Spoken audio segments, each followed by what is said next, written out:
মাননীয় স্পিকার, আমার উত্থাপিত সিদ্ধান্ত প্রস্তাবের বক্তব্যের আগে আমি 1 মিনিট আমরা কারা এবং আমি কে সে বিষয়ে একটু কথা বলতে চাই। মাননীয় স্পিকার,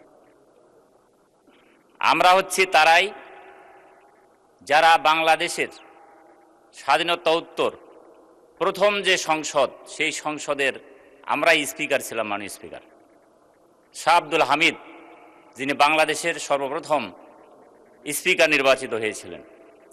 মাননীয় স্পিকার, সেই সাথে আরও 2টি টার্মে আমরা এই সংসদ পরিচালনা করেছি। আপনারা জানেন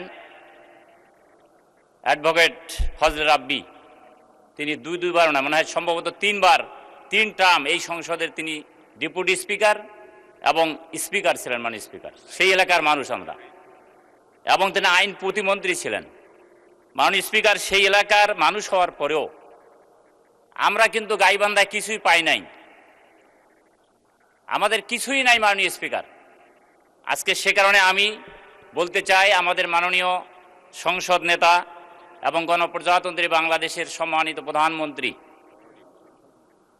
মাননীয় প্রধানমন্ত্রী এখানে উপস্থিত আছেন, এবং সেই সাথে আমার যে দাবিটি যে মন্ত্রণালয়ের অধীনে তিনিও এখানে উপস্থিত আছেন, আমাদের বিএনপির সম্মানিত মহাসচিব এবং এলজিআরডি মন্ত্রী মহোদয় এখানে উপস্থিত আছেন।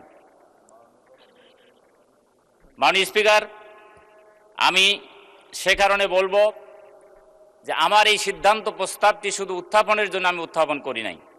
আমি মনে করি আমার এই দাবি আদায় হবে, কারণ আমার এই প্রস্তাবটি আমার নয়। মাননীয় স্পিকার, আমার যে এলাকা নিয়ে এই উপজেলা গঠনের আমি প্রস্তাব দিয়েছি, 7টি ইউনিয়ন, সাপরহাটি, শান্তিরাম, কঞ্চিবাড়ি, হরিপুর, চণ্ডীপুর, কাপাসী এবং শ্রীপুর, এই 7টি ইউনিয়ন নিয়ে আমি প্রস্তাব করেছিলাম একটি নতুন উপজেলা গঠন করা হোক।